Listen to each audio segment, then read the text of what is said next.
Sidutru Part 10, I think. Yeah, Part 10. Okay. The question is, okay, we don't believe in magic, do we cast spells as warlocks and witches? No. Not unless we're writing something, because the word spell itself literally means news, information, or story. Like as in the native language, Gothic spell, or Gothic spell meant good news, good information, good story. And later got shrunk down in the gospel, and then that was tagged to the Bible, but that's not actually from Christian origins. It just got appropriated. So like I said, there's some things that were appropriated that way, but trying to appropriate other things and just being wrong. No, we don't cast spells, we write spells, as in writing information down when we choose to. But this doesn't mean that there was some kind of secret book back in the 1800s or medieval times that we had under lock and key. That's actually fictional. Like other cultures, like Judaism, a lot of it was oral tradition, folklore, things like that, and some of it was written down in folkloric form so that future generations who might be able to catch on to patterns would be able to see it and not throw all the extra occult crap on it. Unfortunately, that didn't happen, but that's why I guess I've been called to remove bullshit from reality. No spell casting, making some kind of shitty tasting potion that's basically just a bad mix of herbs and spices that will blow your fucking sinuses out your ass. It's not what we're about. There's no hubble and bubble, toil and trouble, give me a bigger nutsack on the double. You know, it just doesn't work like that.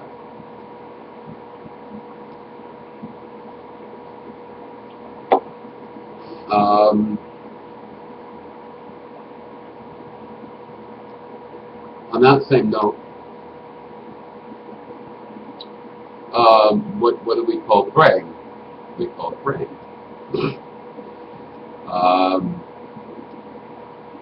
What do you call a ritual? A ritual. What do you call a ceremony? A ceremony. You know, people think it's got to have all these excessive, archaic forms of the words to make it more legitimate sounding. And if anything, it's more often than not those that are saying things a certain way are not only saying it wrong even in the Old English, they're saying it 3 times as wrong in its application in modern English. And those who try to attack people about stuff based on what nation they're born in, like, oh, well, that's just what you stupid Americans say. Yeah, that's what you stupid Brits say, and all that. How about this? You're all being stupid fucks, and you can literally grab just about anybody from any country, if you can understand the language, and find the dumbest, most idiotic, unaware, and ill-informed people in any country, and trying to pawn that off as being an all-encompassing thing is just nonsense. And people need to grow up and not buy into that either. But that requires something many people lack, and that's called the maturity and integrity to see the truth between the crap and the facts from the propaganda.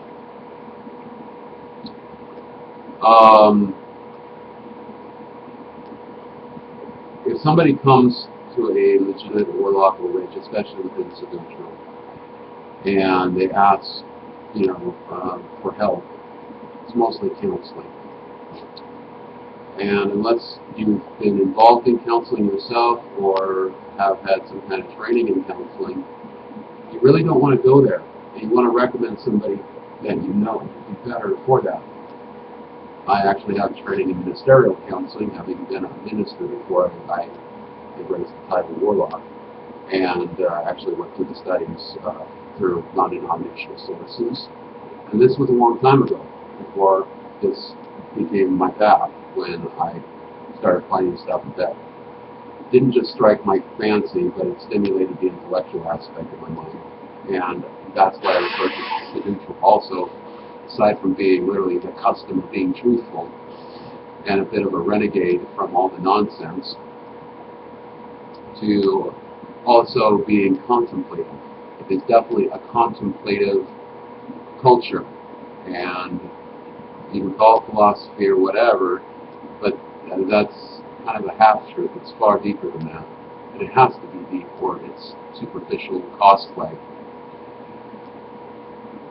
In most cases, if somebody comes to one of us and says, you know, I've got this problem or whatever, can you help? We have this, you know, we're not going to go, well, let me meditate on this and tell you what you need to do. We don't tell people what to do. We let people tell themselves what they need to do. And how that works is basically, we say, okay, what's bugging you? Well, being a friend, right? A legitimate friend. And literally, you have to be a friend if you're going to have any. You don't have friends just because you want them. It doesn't work that way. Anyway,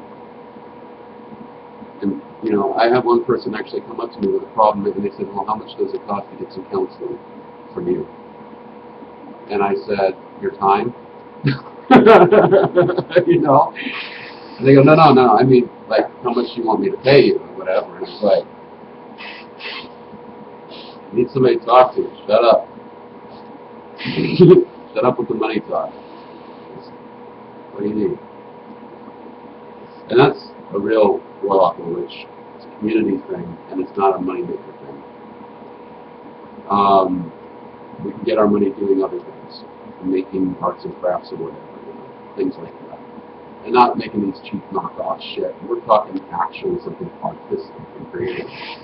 Something legitimate that'll last longer than a Band-Aid on somebody's emotions to satisfy some because they just simply want something to believe in instead of having something legitimate to believe in.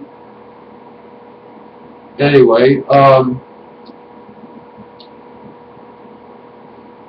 it basically works like this. The person comes to you, they talk to you, you don't give them suggestions on how to resolve it. You ask them what they think would work.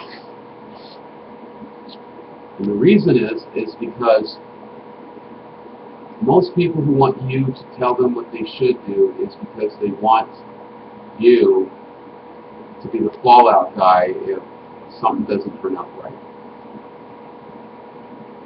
So they've got an excuse and somebody else to blame. Whereas if you're asking them what they feel that the solution might be, and helping them kind of dig deeper, saying, oh, come on, what? You're not thinking about it enough. Come on. You're supposed to, as a legitimate counselor spiritually and otherwise, you got to ask somebody to dig deeper. Because you cannot be in somebody else's head better than the person who's already in their own head. You know?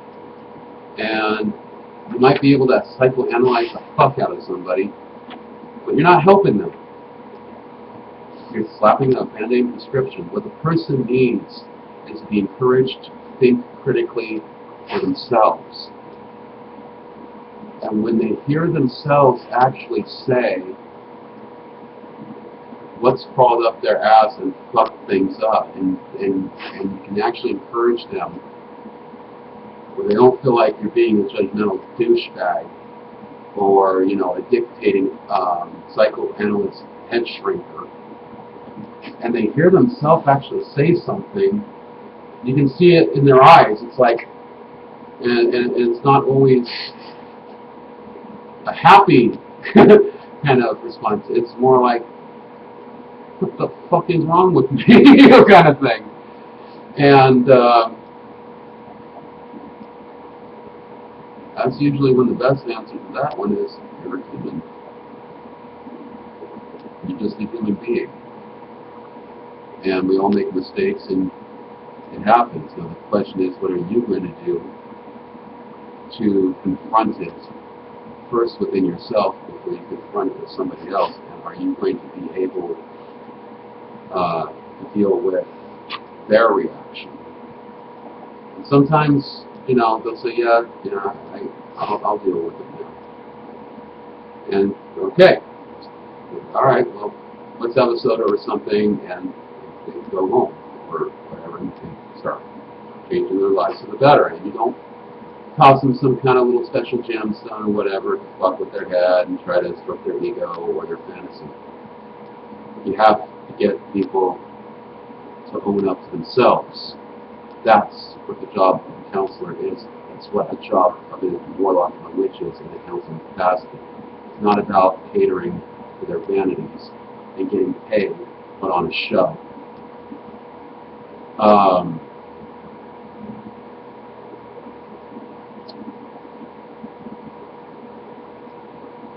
If somebody is not sure that they can talk to the other person alone, you have one of two options.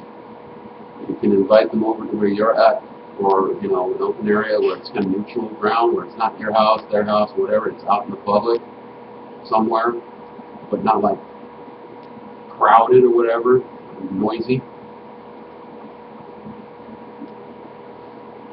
And that tends to work out the best. Nobody's feeling like they have to be excessively on defense.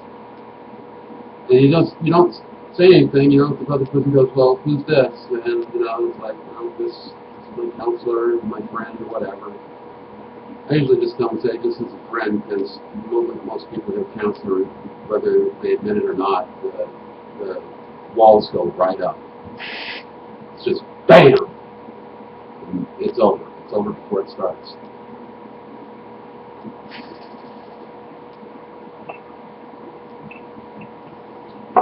Anyway, and that's when you do have to have the maturity yourself not to take sides, and you do have to be kind of a ringleader.